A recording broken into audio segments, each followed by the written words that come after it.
my name is Bernadette, and today I will be responding to Michael's claim that raising the minimum wage will have a negative effect on society.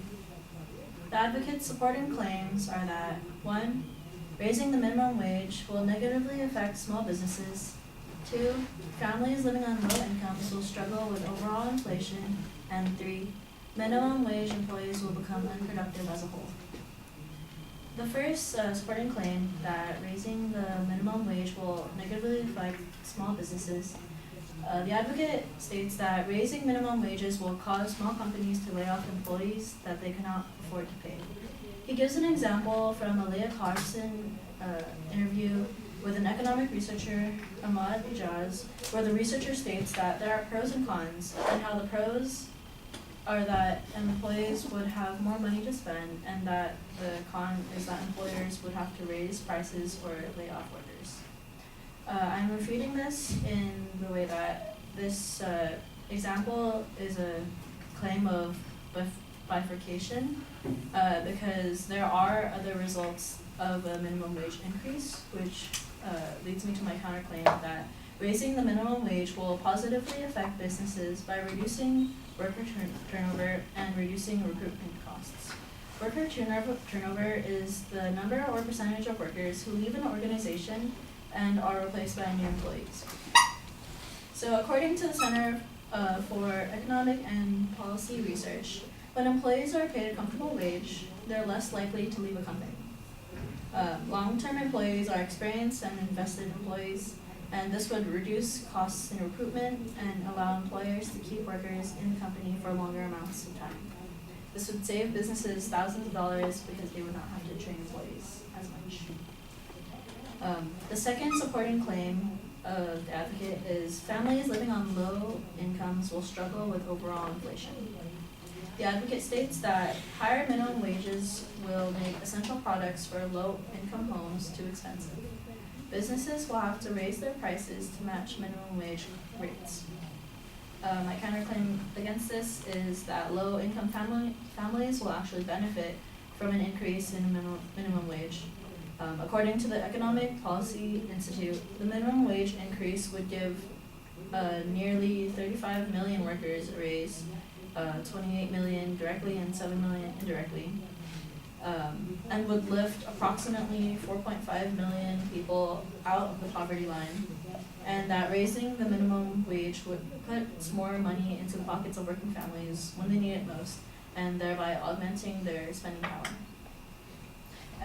Economists generally realize that low-wage workers are more likely than any other income group to spend extra earnings immediately on previously unaffordable basic needs or services.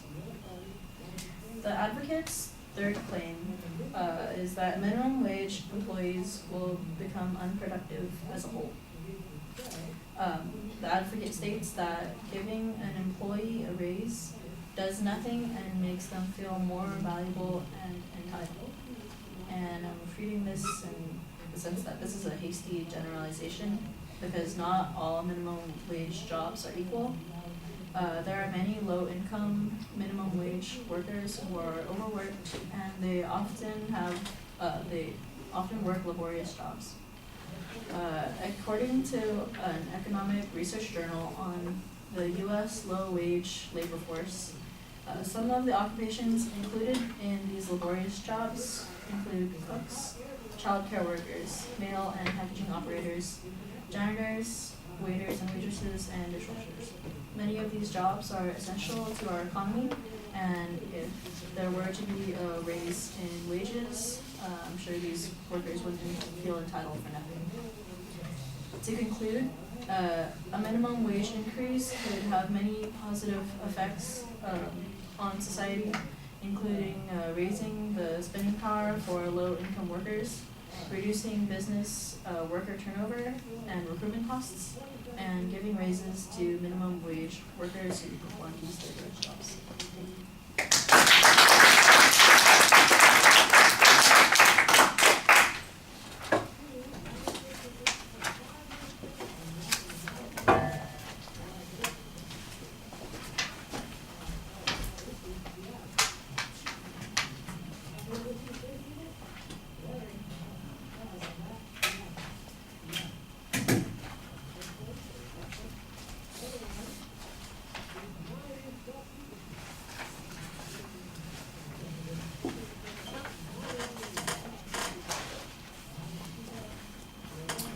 right, structurally everything's clear. On the first point, the argument basically suggests that there are other advantages that offset whatever layoffs might occur, which of course those are advantages to the company, which is great.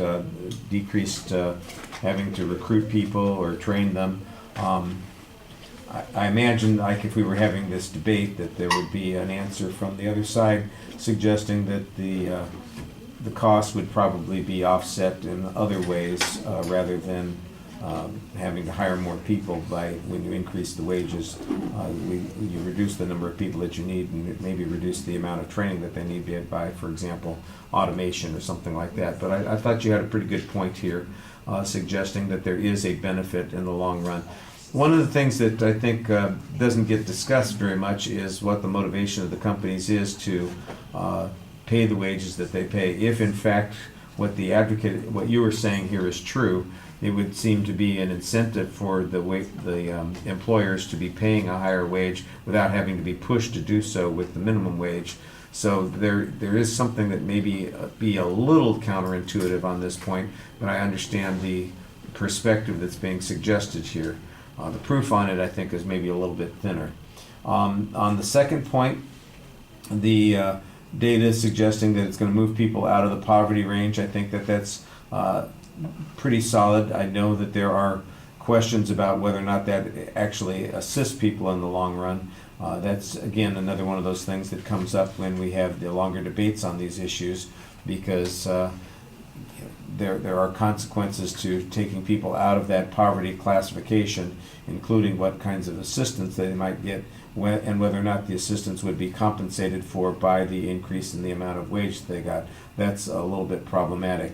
The economic stimulation that occurs because they spend the money immediately, that's largely asserted, but I think that one's an easy one to accept as being true, because they're operating on a lower margin, so they're more likely to spend that money instead of save it, which is going to have the stimulus effect that you're talking about there. The whole argument about productivity, first of all, it sounds like it might be a value argument to begin with, like there's something wrong with doing this, that it's going to have an impact on employers or their businesses or the efficiency of the business. I don't know what the advocates said on this particular point. This is the one thing that I think is missing from most of your argument. You have good counterclaims on these arguments, but you don't have much in response to the advocate's position. In other words, why is their position unreasonable? Why is their information wrong? How are they reaching an incorrect conclusion? And that, I think, is a little bit unclear, and it's mostly unclear on this particular point. You list a whole bunch of jobs that people work hard at, and I'm going, okay, so what's the impact of this? They all get an increase, and so does everybody else. I guess the advocate would be saying that there's some consequence of this. I don't know what that consequence is, and you simply say, well, these people work hard, so they deserve a raise, and that's a good thing. And I'm going, okay, that part's true too. I'm just not sure why I'm having this argument being presented to me. Maybe that's the issue that's going on. It hasn't been quantified, or it's not measurable in any way. All right, thank you.